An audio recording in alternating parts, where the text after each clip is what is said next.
Welcome to Fishing Without Bait, a lifetime without definitive expectations. Whether you've got here by accident or on purpose, you're welcome. If you're welcome nowhere else, you're always welcome here. The only membership requirement is the honesty, open-mindedness, and willingness to try. If you have a few pixie dust sprinkles of those, you're on your way and welcome aboard. I'm Jim Ellermeyer. I'm a behavioral health therapist, and as for our listeners of the show, what we like to do is bring back some of our guests in the future and find out what occurred in their life. And today we're rejoined by our friend Chris Whitlatch. Well, thanks for having me back, Jim. Yes, when we talked to our last episode, for those who, shame on you if you haven't watched them before, Chris was candid enough and honest enough and had enough courage to share with our audience how he dealt with his bipolar disorder and moved ahead with his life and didn't let that define him. Yes, and I want to thank you for giving me that opportunity to share my story in that way. And I know I hope it actually was helpful to those that watched it. Even if you don't have bipolar, I think you learn a lot of lessons from anyone with bipolar, and likewise, someone like me learns from others as well. Well, when we talk about people being in recovery, Chris, we don't necessarily mean drugs and or alcohol. That can be anxiety, it can be depression, it can be a bipolar issue, it can be chewing your fingernails, it can be a relationship issue, eating too many banana popsicles. So our purpose on this show is to show people how they got here from there in the process. I think that's a wonderful way of putting it, because I think that's kind of what I've attempted in my own life, is to just grow and continue to enjoy the present, as you say, and not worry so much about the highs and lows that we all experience. Well, we talked earlier, Chris, about that life is neither fair nor unfair. It just is. And what we can control is how we react to things. So catch us up on Chris. It's been a couple years since we've spoken. Yeah, and there's been some big changes in my life, and in the book is kind of the first tangible example of those changes. But I have always said to myself, well, I can't get to this. I can't do this. I don't have time for this, or I'm too tired for this. Things like that were standing in the way of my own personal projects. And so I have actually left full-time employment, which was a huge fear for me and uncertainty for me. And I am working as a consultant, making my own hours now, and making hours for my personal projects as part of that. And I feel great. So I feel so much more alive than I have in the past. It's really interesting. What we're hearing you saying is that you were operating under constraints that didn't allow you to pursue a passion. Yes, that sums it up in very succinctly, Jim, is these constraints that we're all placed on, and we have to pay the bills, and in my case, I have some health issues that I deal with, and I need to know that my medications are going to come when I need them, and I can afford them, and things like that. That creates a lot of fear, of constraints, of loops that we go through, I think, and it's hard to sort of break out of those cycles. But when you do, wow, it's energizing. Well, a lot of times people play the if only game. Well, if only I had this, if only I didn't have this, then I could do this. And we're going to be talking about your book soon. So let's say for somebody that wants to become a writer, well, if only I had a better laptop, and then if only I had a better word processing program, I could start. And then I need a better lamp, and then I need a better desk, and then I need a better chair. When you're sitting down to write, you will find all of those things and more to stop you from writing. And I think it's been described as one of the most, wonderful things you could ever do, and one of the hardest things you could ever do at the same time. So it's enjoyable and painful at the same time. And so that's what every writer will do, is put those blocks in front of you. And what I'll say is that those blocks are going to come no matter what. And you'll find it. You'll go do the laundry instead of writing the next chapter. You'll find that block. For some reason, that's just what writers do. But if you truly want to do this, it is such a joyous experience to get to the end of the process, and even getting through that process is a lot of fun too. So don't let anything stop you. If you can't sit down at the computer, pull out a notebook and write by hand. I have a wonderful teacher that every workshop I've done with her, she won't let us write on the computer. We have to write in a notebook because the physical way of doing that kind of stimulates the mental part of writing as well. So whatever it takes, if you can't write what you want to write today, write something. Doesn't matter what. Those are just the little things that you can do to get yourself around those blocks. And then there are times where you're going to have to say, I need a rest. I need to do something fun. I need to take a walk and, see everything that's around me. I need to be in nature. I need to sit down in a hotel lobby so I can get my dialogue better. Anything like that, you're still working at your craft. As a behavioral health therapist, Chris, quite often I deal with people who put conditions on their goals, conditions on their happiness. And I like what you're saying is that your teacher said, just get out a pencil or a pen and a piece of paper. Yeah, we'd all like to be, J.K. Rowling and have the success of Harry Potter. And, I think I and a lot of other people put that in my mind in the past too, of I'm only going to do this if I can do this full time, or if it's going to pay the bills or anything like that. And then I realized that's not why I wanted to write. I wanted to tell stories. And so it doesn't matter if this book sells 1 copy or 100 copies. That's not what it was put out for. It was put out so that I could tell these stories that I loved so much hearing about and then researching. And that's what it should be about, is following your passion. And then everything else will just fall in place after that. So the creative process, when I deal with people, Chris, college students, whatever, when they have an assignment to do, they often hesitate to do it because they want to get it perfect. They want to get it right the first time. I don't think they understand what the rewrite process and the massaging maybe have other eyes on it. So tell us about that.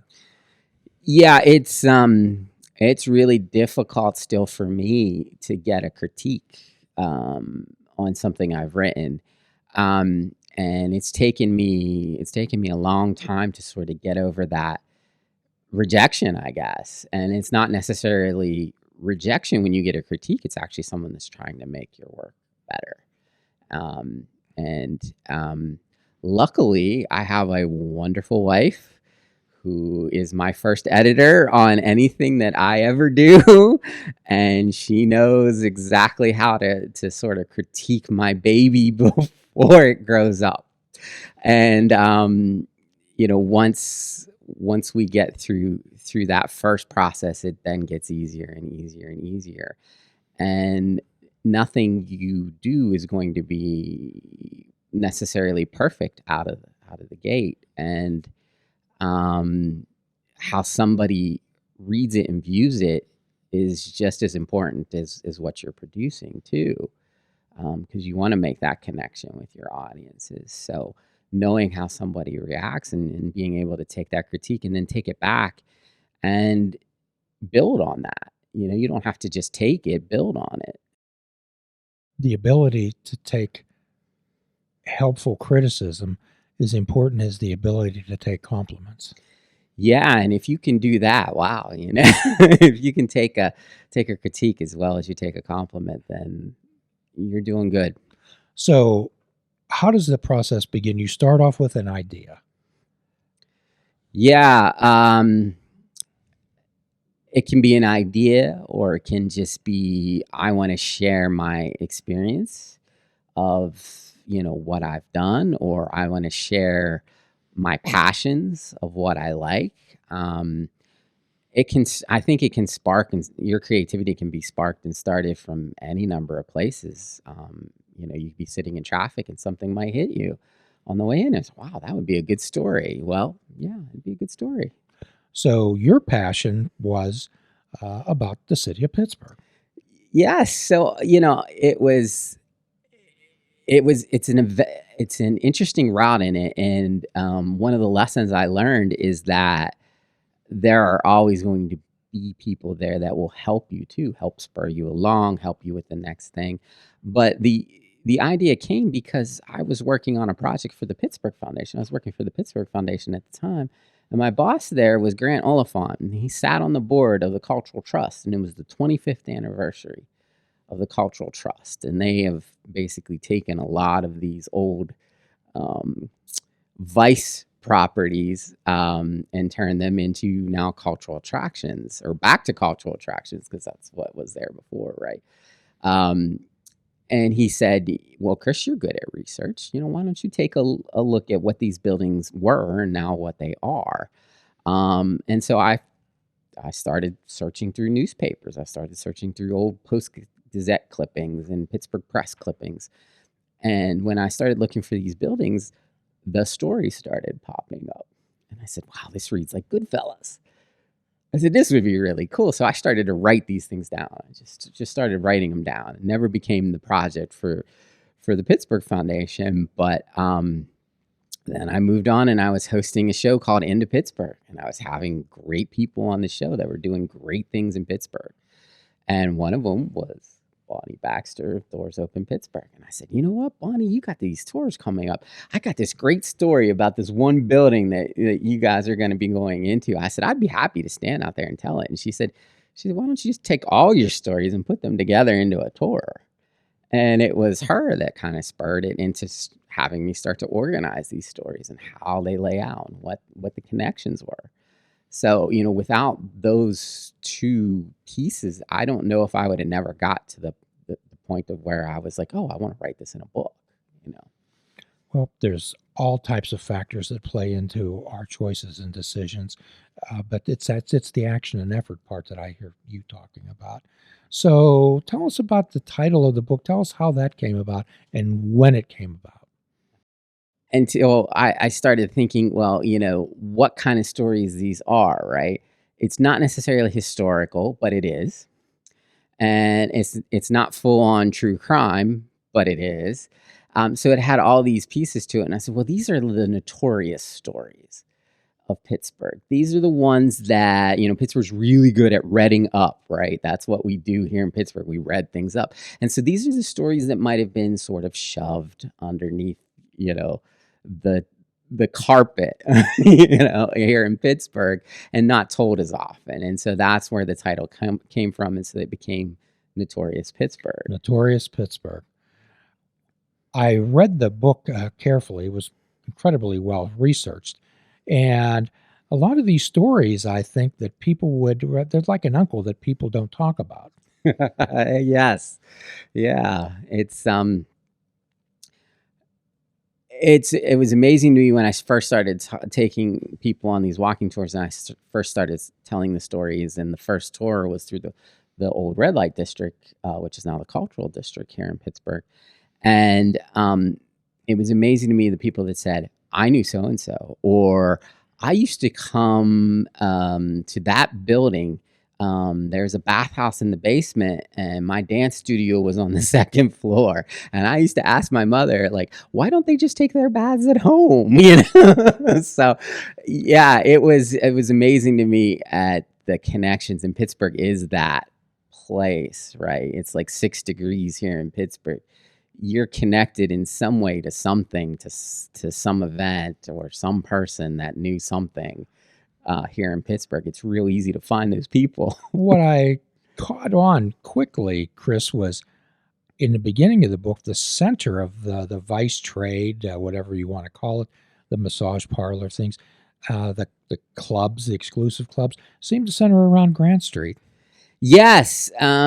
So, well, if you go back in history, it actually wasn't even there. It wasn't even here in downtown per se. In downtown during Prohibition, there were definitely speakeasies. There were many speakeasies.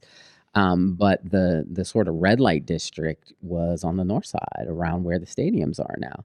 And then they started to, when things got cracked down there, and they started to build things in that area.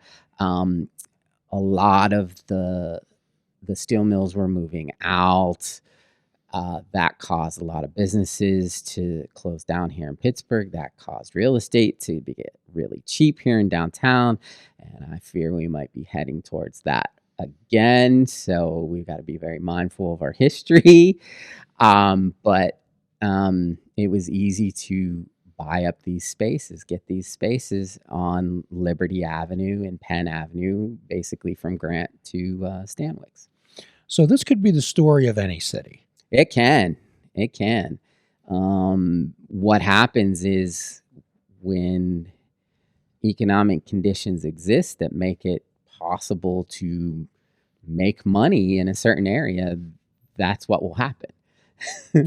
So what these places did, they provided opportunities for people to perhaps find some entertainment that wasn't going to the movies.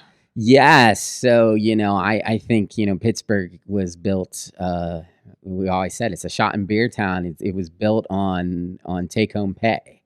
We say it's built on steel mills and coal and things like that, but it was built on those workers that worked there and then had the disposable income to spend it on entertainment. And if they wanted something a little bit more exciting, you went to the red light district. I caught that right away, that Pittsburgh was built on take-home pay.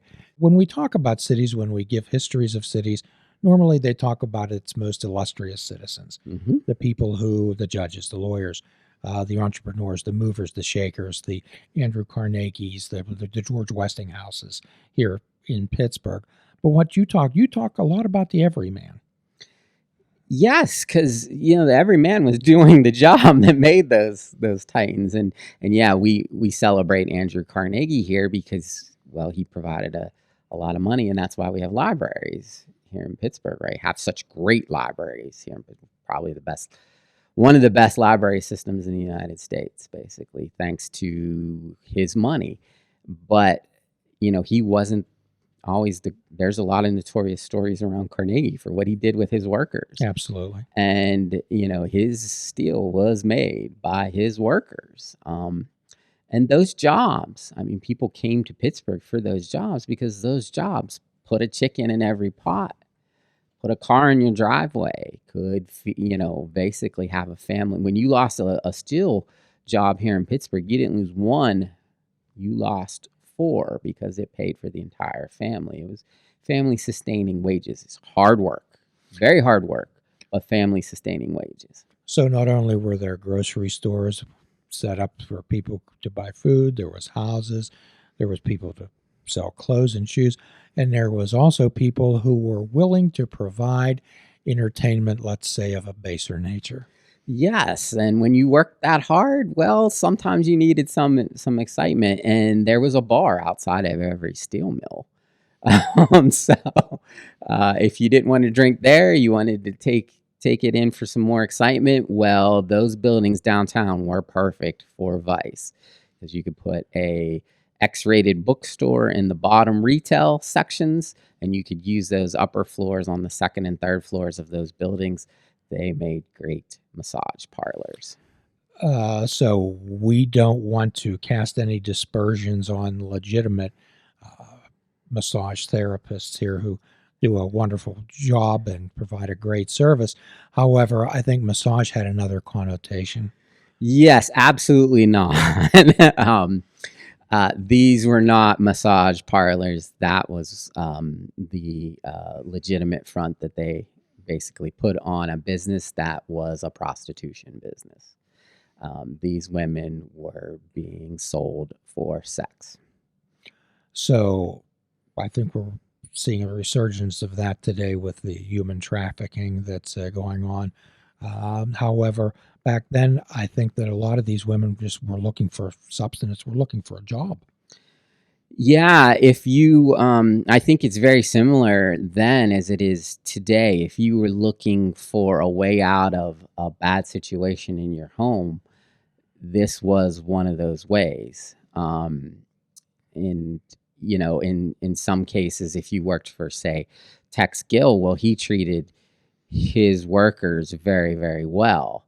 But that was an exception to the rule, and you still were, dealing with, something that would have a huge impact on your life in one way or another. We're going to continue our conversation with our next episode with local author Chris Whitlatch. And at the end of every podcast, of course, we offer a free prescription, fruits, nuts, and vegetables. Unplug your television and take up fishing. And for a truly mindful experience, we suggest that you fish without bait. Do a kindness for yourself and do a kindness for another. Forgive yourself and forgive another. If we are all not God's children, none of us are. Till all are free, none are free. Namaste.